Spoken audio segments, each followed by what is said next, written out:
मैं डॉक्टर राकेश कुमार तिवारी, सहायक प्राध्यापक हिंदी विभाग, दुर्गा महाविद्यालय रायपुर, आज एमए हिंदी चतुर्थ सेमेस्टर के विद्यार्थियों के लिए उनका जो सप्तम प्रश्न पत्र है, जिसमें मीडिया लेखन का पाठ्यक्रम है, उसमें फीचर लेखन और रिपोर्टाज पर अपना व्याख्यान देना चाहूँगा। सबसे पहले फीचर लेखन देते हैं। फीचर लेखन आज समाचार पत्रों के दुनिया में मीडिया लेखन के क्षेत्र में एक नई विधा है और बहुत लोकप्रिय विधा के रूप में अभी सामने आई है। हर समाचार पत्र जो आलेख, समाचार और चित्र प्रकाशित करते हैं, साथ में अब फीचर लेखन के प्रकाशन के साथ अपने समाचार पत्रों का प्रसार संख्या को बढ़ाना चाहते हैं। फीचर लेखन आज एक पत्र पत्रिकाओं के लिए, समाचार पत्रों के लिए एक अनिवार्य विषय बन गया है। अब आपके सामने प्रश्न है कि ये फीचर है क्या? मैं बहुत संक्षेप में कहूँ तो समाचार जो होता है, समाचार जो लेखन है, उसी का ये एक एक्सटेंडेड फॉर्म है, लेकिन और यह निबंध और आलेख के काफ़ी करीब है, लेकिन इसका कलेवर उनसे काफ़ी पृथक है। इसके जो बनावट है उसमें मनोरंजन के तत्व, कौतूहल, उत्सुकता और कल्पना, समाचार के साथ फिर विचार की प्रधानता, तथ्यपरकता, ये सभी चीज़ जब मिलते हैं तब वो फीचर को एक आकर्षक स्वरूप प्रदान करते हैं। जैसे समाचार, कोविड-19 के चलते अभी बहुत से कोरोना के केसेस हमारे सामने आते हैं। कटघोरा में एक समाचार है कि कटघोरा में इतने लोगों को कोरोना पॉजिटिव पाया गया। ये तो एक सामान्य समाचार में एकदम तथ्यपरकता होता है, और इससे अलग हटकर जो समाचार लेखक होता है अपने मन से कोई चीज़ जोड़ या घटा नहीं सकता है। लेकिन जो फीचर लेखक होता है उसके पास काफ़ी स्वतंत्रता होती है। समाचार तो लेता है, साथ में उसमें अब कल्पना के तत्व जोड़ता है। अब कोरोना-19 एक ऐसा अभी दौर है, इसको लेकर कई फीचर लिखे जाएंगे। कटघोरा का जैसे मैंने घटना बताई, फिर वो जिन लोगों को पॉजिटिव हुआ कोरोना, कैसे हुआ, कहाँ से आए, किनके संसर्ग में आए, वो तमाम वो चीज़ों को वो खुद जाकर उसकी जांच करता है, तस्वीरें लेता है, लोगों से बातचीत करता है, इंटरव्यू लेता है, डॉक्टरों से बात करता है, पुलिस वालों से बात करता है, फिर अपना आलेख तैयार करता है और उसमें एक उत्सुकता और कौतूहल के साथ उस लेख को आगे बढ़ाता है, तो फिर वो फीचर तैयार होता है। आज समाचार पत्रों का, जैसे मैंने बताया, कि 4 सामग्री मुख्य रूप से अब प्रकाशित हो रही है कि समाचार है, लेख है, आलेख जिसको भी कहते हैं हम, चित्र प्रकाशित हो रहे हैं, फिर फीचर प्रकाशित हो रहे हैं। लेकिन धीरे धीरे फीचर में जो ज्ञान वर्धन करता है फीचर, और पाठक को अपनी ओर जो इतना अधिक आकर्षित करता है, इसलिए आज का वो एक फीचर लोकप्रिय विधा मीडिया लेखन के क्षेत्र में बना हुआ है। फीचर की मैं 2 लाइन की परिभाषा भी आप बताना चाहूँगा। एक विद्वान हैं डेनियल आर विलियमसन, वो बताते हैं कि फीचर ऐसा रचनात्मक तथा कुछ स्वानुभूति मूलक लेख है जिसका गठन किसी घटना, स्थिति अथवा जीवन के किसी पक्ष के संबंध में पाठक का मूलतः मनोरंजन करने एवं सूचना देने के उद्देश्य से किया गया हो। मतलब जिसका गठन या जिसकी रचना एक मनोरंजन करने की दृष्टि से और जानकारी देने के का मूल उद्देश्य रखते हुए जो किया गया हो, वो फीचर है। वस्तुतः यह एक ऐसी विधा है जिसमें ज्ञान, कल्पना, यथार्थ, घटनाओं, कौतूहल, चमत्कार आदि को गद्य के रूप में प्रस्तुत किया जाता है। इसे ऐसी शैली में प्रस्तुत किया जाता है कि पाठक के समूह उस स्थान, वातावरण और घटना का चित्र साकार हो जाए। मतलब एक प्रकार का ये बिंबात्मक चित्रण होता है। जैसे हम लोग साहित्य में कहते हैं ना कि कोई गद्य का कोई हम टुकड़ा लेते हैं, कोई अंश लेते हैं किसी कहानी का, उपन्यास का, किसी काव्य का, तो कहते हैं ये बिंबात्मक चित्रण, जैसे उसका एक स्वरूप और चित्र हमारे सामने खड़ा हो जाता है। फीचर में भी ऐसा होने से वो ज़्यादा रोचक, आकर्षक और दमदार बनता है वो फीचर। फीचर की एक अच्छी और परिभाषा डॉक्टर विवेकी राम ने दिया है। वे कहते हैं फीचर समाचारों अथवा सूचनाओं का वैचारिक कोण से स्वस्थ स्पर्श है। वह पत्रकार द्वारा संपन्न ऐसा साहित्यिक कार्य है जो सृजनात्मक मूल्यों से जुड़ा होता है। फीचर में सूचनात्मकता को भावात्मकता और कलात्मकता का पूट देकर ऐसे प्रस्तुत किया जाता है कि मुख्य तथ्य की विश्वसनीयता और पुष्ट होती चलती है। अब मैं आपको फीचर के कुछ कैरेक्टरिस्टिक फीचर बताना चाहूंगा, उसके लक्षण या गुण क्या हो सकते हैं। विद्वान श्री प्रेमनाथ चतुर्वेदी बताते हैं, फीचर स्थिति का सिंहावलोकन ही नहीं करता, वह प्रश्नों का उत्तर भी देता है और अज्ञात का ज्ञान भी कराता है। फीचर मानो किसी घटना की दूरबीन से जांच कराता है। अच्छे फीचर के गुणों की जब हम बात करते हैं तो उसके मूल में 4 तत्व दिखाई पड़ते हैं: जिज्ञासा, सत्यता, योग्यता और विश्वास। एक अन्य विद्वान डॉक्टर हरिमोहन इस 4 आधार बिंदुओं में से जिज्ञासा और सत्यता पर ही जोर देते हैं और वो कहते हैं कि मानवीय भावना, चित्रात्मकता और स्पष्ट विश्लेषण भी फीचर के लिए महत्वपूर्ण है। उनके अनुसार स्पष्ट विश्लेषण के अभाव में फीचर दुरूह विचार प्रधान निबंध बन जाता है। मतलब अगर विश्लेषणात्मक ना हो फीचर तो वो निबंध के करीब चला जाता है, केवल वर्णनात्मकता हो तो। इसलिए केवल वर्णनात्मक नहीं, उसको विश्लेषणात्मक भी होना चाहिए। फीचर का यह एक कैरेक्टरिस्टिक फीचर है, लाक्षणिक गुण है। इसी प्रकार चित्रात्मकता और रोचकता के न होने पर वह रिपोर्टाज बन जाता है। फीचर का अब मैं एक उद्देश्य भी बताना चाहता हूं।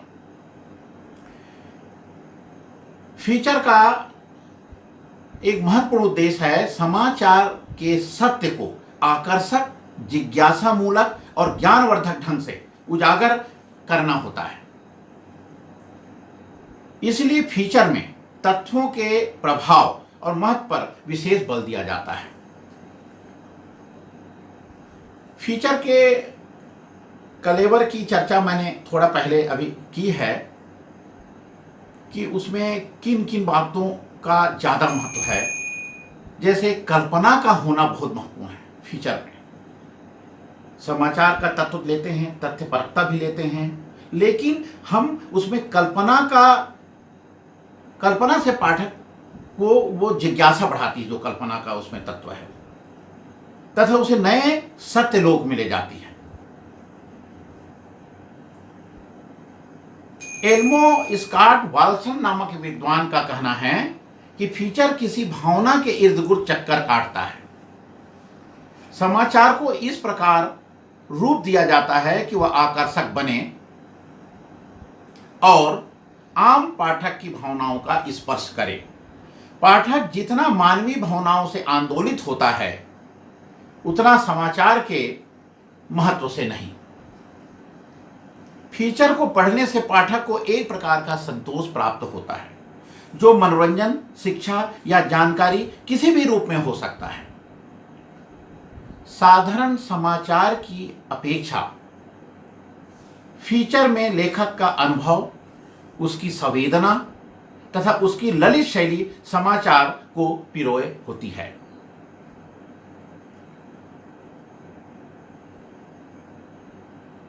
समाचार कुछ समय बाद बासी हो जाती है, लेकिन फीचर में लेखक का अनुभव और उसकी संवेदना के कारण से वो उसमें सदा एक ताजगी बनी रहती है। मैं अब फीचर के कुछ प्रकारों की चर्चा करूंगा। फीचर व्यक्ति प्रधान नहीं होते, फीचर वस्तु प्रधान होता है। डॉक्टर विवेकी राव ने विषय वस्तु के आधार पर फीचर को 10 विभिन्न प्रकारों में बांटा है। फीचर का एक पहला प्रकार है विशिष्ट घटना पर आधारित फीचर। जैसे मैंने अभी बताया कि कोरोना का एक दौर चल रहा है, कोरोना पर आधारित कोरोना की घटना है, बंबई के धारावाहिका में कोई घटित घटना हो सकता है, इंदौर में कोरोना, जबलपुर में कोरोना का जो अभी भयंकर महामारी में जो दौर चल रहा है, उसकी किसी एक विशिष्ट घटना को लेकर उस पर फीचर लिखा जा सकता है। तो भी अकाल को लेकर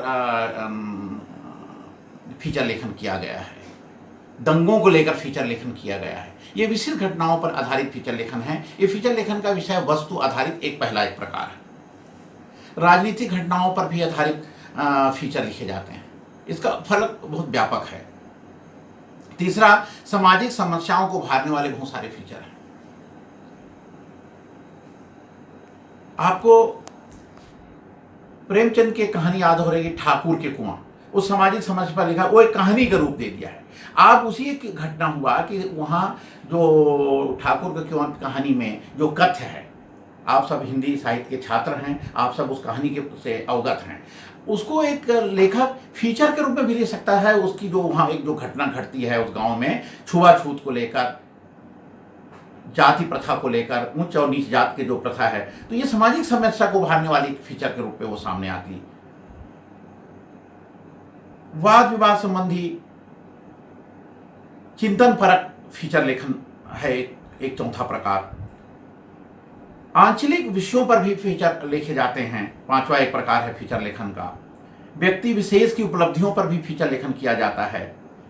फिर सातवां एक प्रकार है समाचारों को कोई लेकर उसकी विश्लेषण करते हुए भी फीचर लेखन किया जाता है।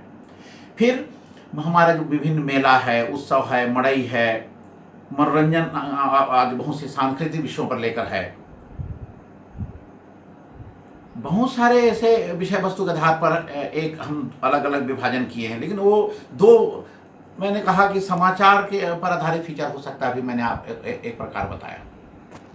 बहुत समय पहले आप लोगों ने सुना होगा कि एक जंगल में एक पेड़ है गांव से कुछ दूर, और उस पेड़ से लगातार दूध की तरह लगातार कोई द्रव बहता रहा है। कई दिन हो गए उसमें बहने की खबर आती है, वो एक समाचार छपता है अखबार में, लोगों की भीड़ जम जाती है। अब वो लोग जाते हैं, फोटो खींच कर लाते हैं कि उस पेड़ से दूध की तरह कोई धार किसी द्रव पदार्थ का लगातार गिर रहा है। लोगों के लिए कौतूहल का, उत्सुकता का विषय है। अब फीचर लेखक तो ऐसी चीज़ों को, ऐसी समाचार को पकड़ता है। मतलब फीचर लेखन के लिए भी लोकप्रिय विषय होना चाहिए, लोक रुचि का विषय होना चाहिए। फीचर लेखक ऐसे विषय का चयन करें। अब वो लेखक जाएगा, वनस्पति शास्त्रियों से पूछेगा उस पेड़ से ये द्रव कैसे गिर रहा है, आसपास के बुजुर्गों से बात करेगा, वहाँ के अधिकारियों से बोलेगा, फॉरेस्ट के अधिकारियों से भी बात करेगा, किसने पहली बार देखा, इन सब को लेकर वो अपना एक सामग्री तैयार करेगा। फिर उसको एक क्रमशः उसको विकसित करेगा लेखन में अपना। तो फीचर लेखक के लिए वो एक समाचार आधार हो गया कि उस विषय पर वो लेखन कार्य करे। मैंने भी जैसे बताया, एक आठवां प्रकार है मेला और मनोरंजन पर। बहुत सारे मड़ाई पर, मेला पर, हमारे विभिन्न जो बट सावित्री दिवस पर बड़ के पेड़ों पर जो हम लोग जाकर एक रस्सी धागा बांधती हैं महिलाएं और उस उपवास रखती हैं, उस दिन पूजा करती हैं, उसको लेकर कई फीचर लेखन किए गए। वो एक रोचक विषय है, मगर उसके साथ फोटोग्राफ्स भी हम लगाते हैं। आज तो फीचर का वो एक हिस्सा हो गया है, तस्वीर उसमें को समादृत करते हैं। महत्वपूर्ण साहित्यिक विषयों पर भी फीचर लेखन होता है। कुछ विशेष उद्देश्यों को लेकर भी ऐसे 10 प्रकार हम विद्वानों ने बताया है फीचर लेखन के। प्रेमनाथ चतुर्वेदी 3 प्रकार का अलग भेद बता रहे हैं फीचर लेखन के: वर्णनात्मक फीचर लेखन, चित्रात्मक फीचर लेखन, व्याख्यात्मक फीचर लेखन। मैं अब फीचर लेखन की रचना प्रक्रिया पर आता हूँ। अभी आप लोगों को फीचर लेखन कैसे लिखी जाती है वो बताते बताए रचना प्रक्रिया पर भी हम बात करते चले गए हैं। लेकिन जब हम फीचर लेखन करते हैं तो उसकी रचना प्रक्रिया सबसे पहले क्या करते हैं? सबसे पहले हम लोक रुचि के विषय चुनते हैं। इसके लिए लेखक में ऐसे विषय चुनने के पहले लेखक में गहन निरीक्षण, मानवीय दृष्टिकोण, घटनाओं को भेद कर देखने की क्षमता, मानविक प्रसंगों की पहचान तथा उन्हें कलात्मक ढंग से प्रस्तुत करने की क्षमता होनी चाहिए। अनुभव की गहनता, अध्ययन की गहराई तथा विषय ज्ञान की व्यापकता इसे और आकर्षक बनाती है। तो फीचर लेखन में सबसे पहले विषय का चयन अपना विशेष महत्व रखता है। फीचर के लिए हमें ऐसे विषय चुनना चाहिए जो लोक रुचि का हो, मानव के हृदय का स्पर्श करे, पाठक के मन में उत्सुकता जागृत करे और उसे नई जानकारी प्रदान करे। यद्यपि विषय तो कोई भी चुना जा सकता है, परंतु पाठक के लिए उसकी उपयोगिता और समसामयिकता को भी ध्यान में रखना चाहिए।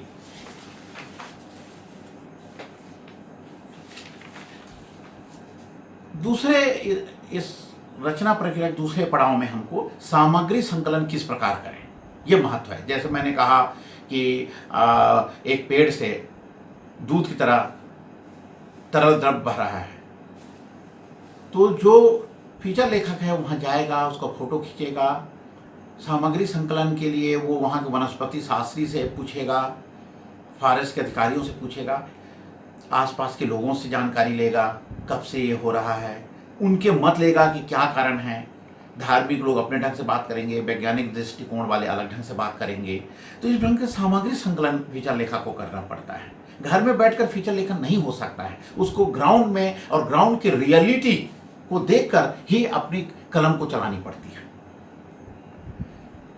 सामग्री संकलन के बाद फिर अभिव्यक्ति के बिंदु आते हैं, तब वो लेखक कार्य प्रारंभ करता है। सबसे पहले वो उसको एक इंट्रो बनाना चाहिए, जिसको आमुख भी हम कहते हैं।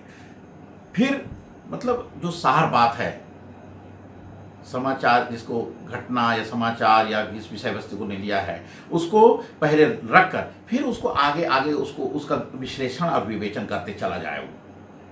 तो उसकी भाषा जो है उसको बहुत सरल वाक्यों में, रोचक शब्दों के साथ, और आमुख भी रोचक और आकर्षक होना चाहिए, और उसका विश्लेषण भी हो वो अनुच्छेदों में, पैराग्राफ में बांटकर करता चला जाए। इसमें काव्यात्मक पंक्तियों, उद्धरणों, रेखा चित्रों, प्राकृतिक दृश्यों की झांकी को भी प्रस्तुत किया जा सकता है। फिर फीचर लेखन का मध्य भाग आता है उसकी रचना प्रक्रिया में। इसमें जो विषय से संबद्ध घटनाओं को हम विस्तार देते हैं, स्थितियों क्रियाओं को जोड़कर आगे बढ़ाते हैं। पाठक के साथ पाठक की जिज्ञासा को बढ़ाने के लिए लेखक अपनी कुशलता का वहाँ पर इस्तेमाल करता है। मध्य भाग जो उसका होता है, इसको संतुलित, विवेचित और विश्लेषित होना चाहिए। इसमें ललित निबंध, व्यंग, रेखाचित्र, लघु कथा आदि साहित्य विधाओं की सहायता भी ली जा सकती है। इसे लिखते हुए लेखक का व्यक्तित्व हावी नहीं होना चाहिए, विषय और वातावरण उन्मुख होना चाहिए इसे। और अंतिम भाग उसका सारांश होता है, फीचर लेखन का जो सारांश के रूप में उसको क्या प्रस्तुत करते हैं। इस भाग में प्रश्न चिन्ह लग सकता है, सुझाव आप दे सकते हैं, पाठक को सोचने के लिए बाध्य कर सकते हैं। लेखक का जो दृष्टिकोण है या उसका संदेश है वो पाठकों को प्रेषित किया जाता है आखिरी के जो सारांश वाला उसका जो हिस्सा होता है रचना प्रक्रिया का। फिर मैं आप फीचर के शीर्षक की बात करूंगा। शीर्षक अपने आप में महत्व होता है, चाहे कहानी का शीर्षक हो, उपन्यास का हो, कविता का हो या फीचर लेखन को। फीचर लेखन भी एक प्रकार की साहित्यिक विधा जैसी ही है। समाचार को जब साहित्य की करीब हम ले जाने का प्रयास करते हैं, लिटरेरी टच देने की कोशिश करते हैं, तब वो फीचर बनता है। इसलिए इसका शीर्षक भी बहुत महत्व है। तो शीर्षक में नाटकीयता होना चाहिए, काव्यात्मकता होना चाहिए, सनसनीखेज होना चाहिए, आश्चर्यबोधक होना चाहिए, प्रश्न होना चाहिए। जैसे एक कहानी आपने पढ़ी थी द्वितीय सेमेस्टर में, उसने कहा था। अब वो लेखक ने, पंडित चंद्र शर्मा जी ने वो कहानी लिखी, उसने कहा था। और उसने शीर्षक दे दिया, उसने कहा था। अब उसमें 1000 सवाल उठने लगते हैं, किसने कहा था, किससे कहा था, क्या कहा था। आपके मन में जिज्ञासा होता है, अरे क्या बात है इसमें। तो ऐसे शीर्षक आप दें जो आपके अंदर में कौतूहल पैदा करे, उत्सुकता पैदा करे, जिज्ञासा पैदा करे और आपके मन में प्रश्न लगाए और वो पढ़ने के लिए आपको उस फीचर को बाध्य करे। अब मैं इसके फीचर लेखन के अंतिम पड़ाव में मैं ये बताना चाहूँगा कि इसमें छाया चित्र का समावेश जरूर करें। छाया चित्रों से आपका चीज़ें एक, जिसको हम अंग्रेजी में कहते हैं, ऑथेंटिक होता है, प्रमाणीकरण होता है, वो विश्वसनीयता का तत्व आता है। कोई बात को तस्वीरों के माध्यम से, फोटोग्राफ्स के माध्यम से आप प्रस्तुत करते हैं तो उसमें, उस फीचर में, उस समाचार में विश्वसनीयता आता है। तो उस फीचर लेखन में विश्वसनीयता का पुट डालने के लिए छाया चित्रों का होना बहुत जरूरी है। छाया चित्र सुंदर हो, स्पष्ट हो, मुद्रण की दृष्टि से अच्छे हों, विषय वस्तु संबंध छाया चित्र ही प्रस्तुत करना चाहिए। छाया चित्र विषय वस्तु को साकार करने वाले, उसका विस्तार करने वाले, उसे सम्यक बताने वाले होना चाहिए। ये सब बिंदियाँ महत्वपूर्ण हैं। फीचर लेखन का विषय ऐसा है कि इस पर जितना हम बात करें कम है। हरि अनंत, हरि कथा अनंता। फीचर लेखन पर मैं आज इतना ही बताना चाहूँगा। अब आपको संक्षेप में रिपोर्टाज क्या है इसको पर व्याख्यान देना चाहता हूँ। रिपोर्टाज भी आधुनिक साहित्य का एक नवीन विधा है। रिपोर्टाज फ्रांसीसी भाषा का शब्द है। यह शब्द अंग्रेजी की रिपोर्ट से गहरा संबंध रखता है। किसी घटना की ठीक ठीक सूचना रिपोर्ट कहलाती है। अगर मैं रिपोर्टाज की परिभाषा एक लाइन में देना चाहूंगा तो मैं यह कहूंगा कि रिपोर्ट के रपट, जिसको हिंदी में हम रपट भी बोल देते हैं, मगर चर्चित रूप में वो रिपोर्ट ही कहलाता है। कोई भी समाचार है, कोई घटना है, इसका आप रिपोर्ट बनाते हैं। रिपोर्ट के कलात्मक एवं साहित्यिक रूप को ही रिपोर्टाज कहा जाता है। सूचना देने तथा संवाद भेजने का काम रिपोर्टिंग कहा जाता है। पत्रकारों की इस रिपोर्टिंग ने ही रिपोर्टाज विद्या को जन्म दिया। हिंदी में इसके लिए सूचनिका शब्द प्रयोग उचित समझा गया, लेकिन हिंदी में यह शब्द इतना प्रचलित नहीं हुआ जितना कि रिपोर्टाज। मैं यहाँ पर, आजकल आप लोग महाभारत सीरियल भी देख रहे हैं, उसमें संजय धृतराष्ट्र को महाभारत कुरुक्षेत्र में कौरव और पांडव की सेना जो आमने सामने खड़ा होकर क्या क्या गतिविधियां कर रही हैं, मतलब वो जो महायुद्ध है, वार किस रूप में आगे बढ़ रहा है, उसकी रिपोर्ट देता है। आंखिन देखी रिपोर्ट बताता है, क्योंकि उसको भगवान ने एक ऐसा दिव्य, ऋषि ने दिव्य दृष्टि दी थी संजय को कि वो वहाँ राजमहल में बैठे बैठे वो सब कुछ देख सकता है, जो कुरुक्षेत्र के मैदान में जो घटना घटित हुई है, महाभारत के जो युद्ध हुआ, और वो पूरी उसकी चीज संजय जो हैं वो बताते जाते हैं धृतराष्ट्र को। ये भी एक प्रकार का रिपोर्ट देना है। ये रिपोर्ट ताज की मैं कुछ विशेषताएं, कुछ बिंदुओं में बताना चाहूँगा। रिपोर्ट लिखने के लिए जिन घटनाओं को हम चयन करते हैं वह कोई महत्वपूर्ण और सामयिक समाचार देने वाली घटना होनी चाहिए, और उस घटना का जो वर्णन होता है उसमें यथा तथ्यता, मतलब तथ्यपरकता होना बहुत जरूरी है। मतलब तथ्यपरकता रिपोर्टाज का एक महत्वपूर्ण घटक है। रिपोर्टाज लेखन में जीवंतता होना चाहिए। जीवंतता होने पर भी तभी उसमें रोचकता होगी और पाठक उसमें रुचि लेगा। रिपोर्टाज लेखन में नाटकीयता का समावेश होना चाहिए। शैली की दृष्टि से हास्य व्यंग्यात्मकता, चित्रात्मकता, विचारात्मक आदि शैलियों का प्रयोग करने से रिपोर्टाज लेखन में आकर्षण पैदा होता है। शिल्प के दृष्टि से रिपोर्टाज का एक महत्वपूर्ण गुण है चित्रात्मकता। फोटोजेनिक करेक्टरिस्टिक फीचर उसमें डालना चाहिए। किसी घटना को लेखक द्वारा अच्छे ढंग से प्रस्तुत करना ही कलात्मकता है। भाषा का उपयोग, शब्द चयन, घटनाक्रम, उदाहरण आदि रिपोर्टाज के शिल्प को प्रभावशाली और संप्रेषणी बनाते हैं। रिपोर्टाज के लिए एक महत्वपूर्ण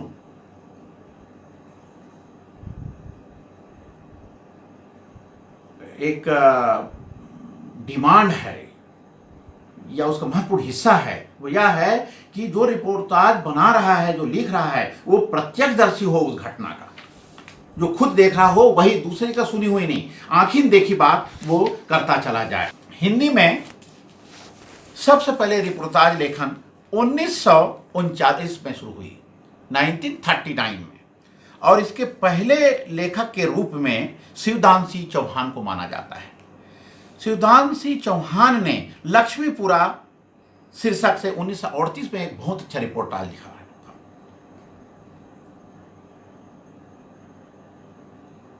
रिपोर्टाज मुख्य रूप से उसके दो स्वरूप हो सकते हैं।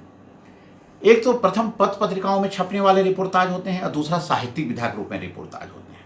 मैं थोड़े से रिपोर्टाज जो लिखे गए हैं, जो बड़े चर्चित हुए हैं, उसका एक दो उदाहरण पर बताना चाहूँगा। इसी के साथ इसको संक्षेप में मेरे को बताना था आज रिपोर्टाज का, वो मैं यहाँ पर उसकी पूर्णता कर दूंगा। शिवदान सिंह चौहान ने लक्ष्मीपुरा नामक एक रिपोर्टाज लिखा जो 1938 में प्रकाशित हुआ। रांगे राघव का तूफानों के बीच 1946 में एक रिपोर्टाज छपा था। फिर शिव सागर मिश्र जी ने ये लड़ेंगे हजार साल, फिर मदंत आनंद ने देश की मिट्टी बुलाती है नामक रिपोर्टाज लिखा। डॉक्टर धर्मवीर भारती का युद्ध यात्रा जो 1972 में छपा। कन्हैयालाल मिश्र प्रभाकर जी ने क्षण बोले कण मुस्कुराए नामक रिपोर्टाज लिखा था। शमशेर बहादुर सिंह ने प्लाट का मोर्चा नामक रिपोर्टाज का प्रकाशन कराया। श्रीकांत वर्मा की एक चर्चित रिपोर्टाज है अपोलो का रथ, और फणेश्वर रेणु की आप लोगों ने पढ़ा होगा ऋण जल धन जल नामक रिपोर्टाज बहुत चर्चित हुआ था। रिपोर्टाज का अंत में कुछ वर्गीकरण करते हुए मैं अपने इस आज के पाठ को पर विराम लगाऊंगा कि पत्रकारिताओं में जो प्रकाशित होते हैं वो रिपोर्टाज हैं, उपन्यासों में प्रसंगवश शामिल होने वाले रिपोर्टाज हैं, गोष्ठी में भी हम प्रसंगवश रिपोर्टाज का प्रस्तुतिकरण करते हैं, सभा अधिवेशनों पर आधारित भी रिपोर्टाज होते हैं, और ये जो रिपोर्टाज भी आज एक नई विधा के रूप में काफ़ी विकसित हुई है। और घटना की रिपोर्ट के साथ साथ ये भी साहित्य की ओर, साहित्य के जो गुण होते हैं उसको उन्मुख दिखाई पड़ती है। तो कुल मिलाकर जो रिपोर्टाज हैं यह इसमें जो तथ्यों को कलात्मक और प्रभावशाली ढंग से व्यक्त किया जाता है। इसी के साथ मैं आज के इस पाठ को यहाँ पर विराम देता हूँ, संपन्न करता हूँ।